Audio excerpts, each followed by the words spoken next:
So today we will see that how to create a table using OpenOffice Base. OpenOffice Base का use करके हम table कैसे create करेंगे. First of all, you have to start OpenOffice and open a database or create a new database. जैसे ही आप एक database को open करोगे, you will see a window just like this. Database window में आपको ये 4 आइकन शो होंगे: tables, queries, forms and reports. Actually these are 4 main objects of database. हमें सबसे पहले क्या करना है, टेबल्स क्रिएट करनी है. तो टेबल्स आइकन पे क्लिक करेंगे, then you will see 3 more icons in task window. Create table in design view, use wizard to create table and create view. Actually create view is related to creating a view. Means tables में से कुछ particular records extract करने के लिए हम view create करते हैं. तो ये क्रिएट व्यू तो हम बाद में एक्सप्लेन करेंगे. पहले हम देखेंगे टेबल्स को क्रिएट करने के मेथड्स. तो ये 2 आइकन रिलेटेड हैं टेबल को क्रिएट करने के मेथड से. Create table in design view, use wizard to create table. But actually there are 3 methods to create a table. हम डायरेक्टली एसक्यूएल स्टेटमेंट्स का यूज़ करके भी टेबल क्रिएट कर सकते हैं. तो there are mainly 3 methods to create a table. Use wizard to create table in design view and create table using SQL statements. First of all we will use the method wizard to create table. इसके लिए क्या करना है, click on tables, click on use wizard to create table. जैसे ही इस पे click करोगे you will see a dialog box. इस डायलॉग बॉक्स में यहाँ एक हेडिंग आएगी सैम्पल टेबल्स. सैम्पल टेबल्स के अंदर बहुत सारी सैम्पल टेबल्स ऑलरेडी क्रिएटेड है. जैसे कॉन्टैक्ट्स में कॉन्टैक्ट से रिलेटेड टेबल है, इसमें सारे कॉन्टैक्ट से रिलेटेड फील्ड्स ऑलरेडी क्रिएटेड है. इसी तरह कस्टमर से रिलेटेड टेबल है, एम्प्लॉयज़ से रिलेटेड टेबल है. तो आपको क्या करना है, जिस टाइप की आप टेबल क्रिएट करने हैं वो टेबल आप यहाँ से सेलेक्ट कर लोगे. जैसे कॉन्टैक्ट्स वाली सपोज मैं क्रिएट कर रहा हूँ, तो कॉन्टैक्ट्स पे क्लिक कर दो. तो जैसे ही आपने कॉन्टैक्ट्स टेबल सेलेक्ट की, अब आपका विजार्ड का फर्स्ट स्टेप स्टार्ट हो चुका है. First step is select fields. Now you have to select fields which you want to create in your table. Means table के अंदर जो भी फील्ड्स, जो कॉलम्स आप क्रिएट करना चाहते हो वो आपको सेलेक्ट करने हैं. एक्चुअली यहाँ एक हेडिंग आएगी अवेलेबल फील्ड्स. इसमें सभी पॉसिबल फील्ड्स इस हेडिंग में शो कर देगा. कॉन्टैक्ट्स के अंदर जो भी फील्ड्स आ सकते हैं. आपको क्या करना है, इसमें से जो फील्ड आप लेना चाहते हो उनको एक एक करके सेलेक्ट करना है, या फिर एक साथ भी सेलेक्ट कर सकते हो. तो सबसे पहले जैसे मैंने सेलेक्ट किया फर्स्ट नेम सेलेक्ट करके इसको सेलेक्टेड फील्ड्स में मूव करना है. इसके लिए राइट एरो पे प्रेस कर दो. राइट एरो पे प्रेस करोगे तो ये सेलेक्टेड फील्ड्स में आ जाएगा. इसी तरह सेकंड फील्ड लास्ट नेम, इसको भी सिलेक्टेड फील्ड्स में ले लो. सपोज़ आपको बहुत सारे फील्ड्स एक साथ सेलेक्ट करने हैं, तो उसके लिए भी 2 ऑप्शन है आपके पास. सपोज़ वो फील्ड्स कॉन्टीन्यूस हैं, जैसे यहाँ कंपनी नेम से लेके फैक्स नंबर तक सारे सेलेक्ट करना चाहता हूँ. तो उसके लिए पहले फर्स्ट फील्ड को सेलेक्ट करना है, शिफ्ट प्रेस करके लास्ट फील्ड को सेलेक्ट करना है. ये सब सेलेक्ट हो जाएंगे. अब आप इनको ये राइट एरो की से सेलेक्टेड फील्ड्स में मूव कर सकते हो.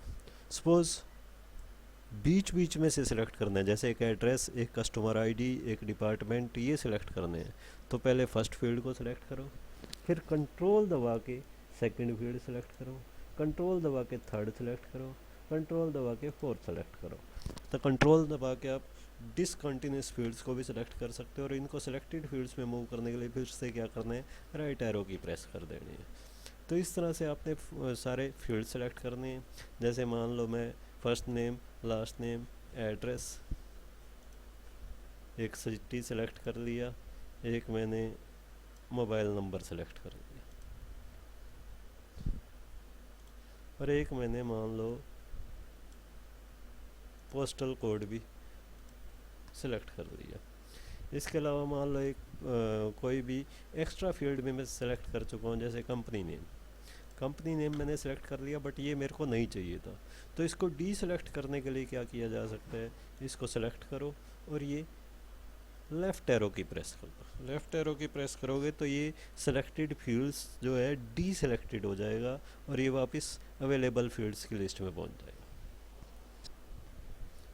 अब सपोज आप ये डबल राइट एरो प्रेस कर देते हो, उससे क्या होगा, जितने भी अवेलेबल फील्ड्स हैं वो सब सेलेक्ट हो जाएंगे और सभी के सभी सेलेक्टेड फील्ड्स वाली लिस्ट में चले जाएंगे। इसी तरह आप डबल लेफ़्ट एरो प्रेस कर देते हो तो जो जो फील्ड्स हमने सेलेक्ट किए होते हैं वो सब डी सेलेक्ट हो जाएंगे और सभी वापस कहाँ पे पहुँच जाएंगे, अवेलेबल फील्ड्स में की लिस्ट में पहुँच जाएंगे। तो इस तरह से आपने सबसे पहले फील्ड सेलेक्ट करने हैं और फिर प्रेस कर देना है नेक्स्ट को। नेक्स्ट जैसे ही प्रेस करोगे आपका विजार्ड का सेकंड स्टेप स्टार्ट हो जाएगा, सेट टाइप्स एंड फॉर्मेट्स। तो सेकंड स्टेप में हमें क्या करना है, जितने भी फील्ड्स हम सेलेक्ट कर चुके हैं यानी कि क्रिएट कर चुके हैं अपनी टेबल में, उन सब की डाटा टाइप सेलेक्ट करनी है। जैसे फर्स्ट नेम पे आओ, फर्स्ट नेम के यहाँ से मैं फील्ड टाइप सेलेक्ट करूँगा। यहाँ पे फील्ड टाइप में आगे पूरी ड्रॉप डाउन लिस्ट आ जाएगी। यहाँ एरो पे क्लिक करते ही यहाँ पे सभी वैलिड टाइप्स के नेम होंगे। ठीक, तो जो भी, जैसे मान लो इसमें हम इंटीजर टाइप वैल्यू देना चाहते हैं तो इंटीजर दे देंगे, टेक्स्ट टाइप देना चाहते हैं वेर कैर टाइप की तो वो दे देंगे, तो या फिर जो इसने डिफ़ॉल्ट लिए हुए वो भी ले सकते हैं। ठीक, फिर नेक्स्ट पूछेगा एंट्री रिक्वायर्ड यस या नो, या इसका क्या मतलब है कि अगर मैं इसको यस कर देता हूँ बाय डिफ़ॉल्ट ये क्या आएगा, नो आएगा। यस कर देता हूँ तो इस फील्ड में जब तक एंट्री नहीं डालूंगा, मीन्स इस कॉलम में जब तक वैल्यू नहीं डालूंगा तब तक वो उस रिकॉर्ड को एक्सेप्ट नहीं करेगा। अगर मैं यहाँ नो कर देता हूँ तो इस फील्ड में चाहे वैल्यू हो ना हो, अगर मैं दूसरे फील्ड्स में कुछ वैल्यू डाल देता हूँ तो उस रिकॉर्ड को एक्सेप्ट कर देगा। नेक्स्ट हमें हर फील्ड की लेंथ सेलेक्ट करनी होगी। लेंथ का मतलब कि मैक्सिमम इसमें कितने कैरेक्टर्स होंगे। जैसे फर्स्ट नेम में पहले बाय डिफ़ॉल्ट इसने क्या लिया होता, 50 लिया होता, मैंने इसको कम करके 20 कर दिया है क्योंकि मैक्सिमम कैरेक्टर हमारे फर्स्ट नेम में 20 ही आ सकते हैं। इसी तरह लास्ट नेम की लेंथ मैंने 20 कर दी है, बाय डिफ़ॉल्ट ये 50 शो कर रहा था। एड्रेस की ये बाय डिफ़ॉल्ट 200 शो कर रहा था, मैंने 50 कर दी है। सिटी की ये बाय डिफ़ॉल्ट 50 दिखा रहा था, मैंने 10 कर दी है। मोबाइल नंबर की ये बाय डिफ़ॉल्ट 20 दिखा रहा था, तो मोबाइल नंबर हम चाहें तो इसको टेक्स्ट में दिया हुआ है, इसको हम चाहें तो नंबर में भी दे सकते हैं, न्यूमेरिक में भी दे सकते हैं, या फिर टेक्स्ट वेर कैर रखना चाहो तो वो भी कर सकते हैं। और इसकी लेंथ मैंने 10 कर दी है। इसी तरह पोस्टल कोड में इसने 20 लिए हुए थे, मैंने चेंज करके 6 कर दिए हैं क्योंकि जिप कोड यानी कि पिन कोड हमारा 6 करैक्टर्स तक का ही मैक्सिमम होता है। तो इसी तरह हर फील्ड की तुमने टाइप सेलेक्ट करनी है, फील्ड टाइप, उसकी एंट्री रिक्वायर्ड में यस या नो सेलेक्ट करना है और उसकी लेंथ सेट करनी है, फिर नेक्स्ट पे क्लिक कर देना है। तो नेक्स्ट क्लिक करते ही हम कहाँ पहुँच जाएंगे, टेबल विजार्ड के थर्ड स्टेप में पहुँच जाए।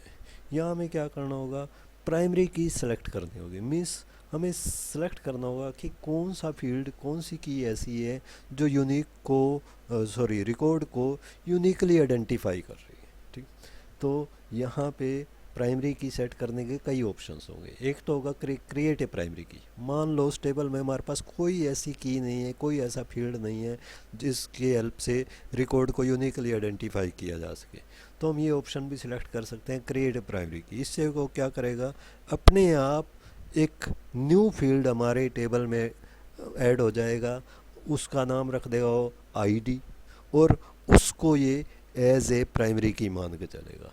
मान लो ये कोई पहले से बना हुआ फील्ड लेना चाहते हैं तो इस पे ले लो, use an existing field as primary की।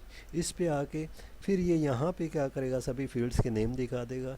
जिसको आप प्राइमरी की डिक्लेयर करना चाहते हो उसको ले लो, मोबाइल नंबर। इसमें एक चीज़ और आएगी, ऑटो वैल्यू यस या नो। यहाँ पे भी आ रही है ऑटो वैल्यू यस या नो।